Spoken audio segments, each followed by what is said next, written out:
Un saluto da Heavy Metal Eleven. Oggi parleremo di quelle che per noi sono le copertine black metal più iconiche e influenti di tutti i tempi.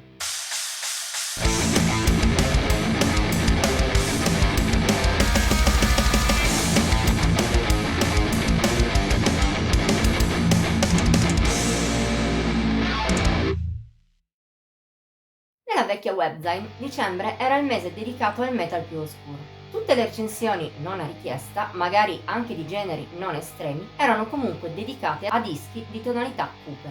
E così quest'anno ci siamo chiesti, perché non rinnovare questa tradizione?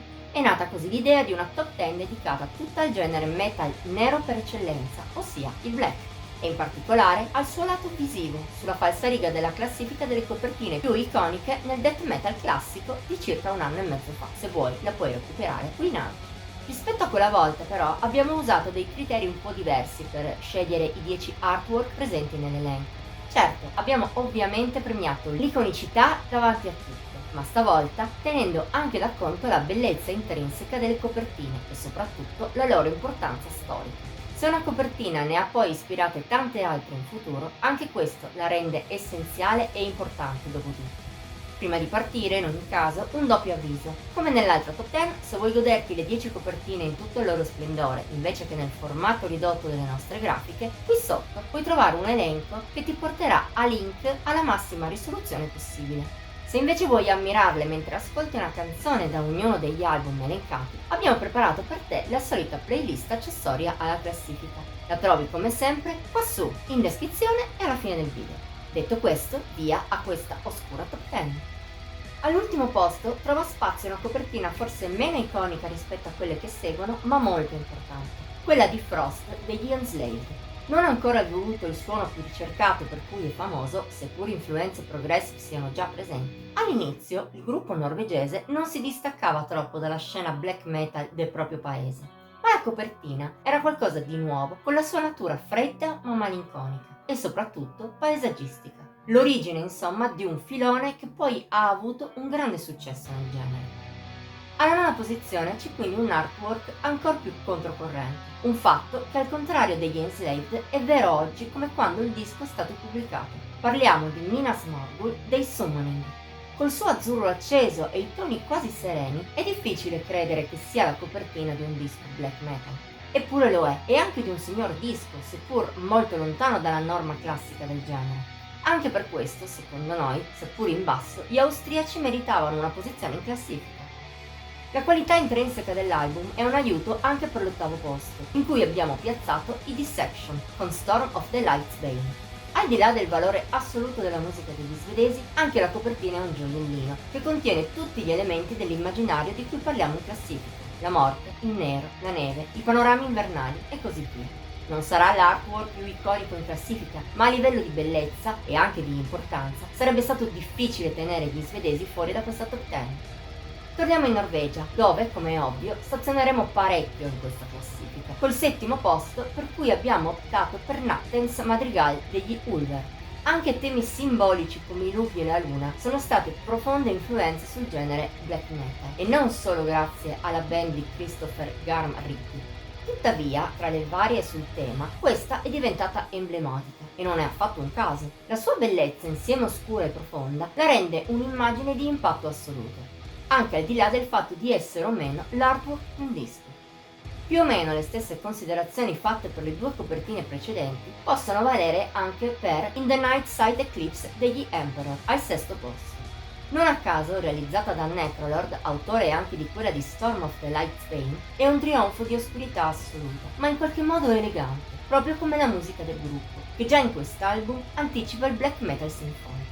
Contando che in più anche qui sono presenti tutti gli standard visivi tipici del genere, tra foreste, montagne, demoni e una torre oscura, difficile essere più black metal di così. Se le posizioni precedenti erano occupate da copertine più o meno ben fatte, per la quinta abbiamo preso l'archetipo della copertina grezza, in bianco e nero, qualcos'altro che avrà un discreto successo nel genere. Parliamo in particolare di Dead Som Engangvar di Burzum. Ispirata da un modulo di gioco di Dungeons and Dragons, ha però tutto del black metal, con la sua simbologia satanica, anch'esso influente all'estremo nel lato visivo del genere in futuro. Il risultato? così iconico che forse meritava di stare anche più in alto in classifica. Dopo questi dischi, usciti tutti negli anni 90, torniamo indietro di un decennio e abbandoniamo la Scandinavia per spostarci verso dove tutto è nato. Ai piedi del podio non potevamo evitare una menzione per black metal dei Venom. Insieme al precedente Welcome to Hell, che meritava forse ancora di più di esserci, non fosse che di black metal non ha nulla al contrario del suo successore e non ce la sentivamo di inserirlo in una classifica simile, contribuisce già a inizi anni 80 a creare un immaginario non solo sonoro ma anche visivo. Un immaginario che poi, tramite anche i Bathory, si è poi sviluppato in tutto il resto di ciò di cui stiamo parlando qui in Top 10. E scusate se è poco. Per questo, oltre che per il suo essere iconica di per sé, una menzione non poteva mancare. Il nostro podio, tutto dominato da band norvegesi, comincia da At the Heart of Winter degli Immortal, famosi per le loro copertine che raffigurano la band, alcune delle quali a loro volte iconiche, ma altre anche un po' grottesche in maniera involontaria. Di loro abbiamo scelto una delle poche invece disegnate, almeno nell'era classica, della band. E che disegno! Non solo è meraviglioso, contiene anche ciò che era presente in altre copertine precedenti, ma elevato all'ennesima potenza.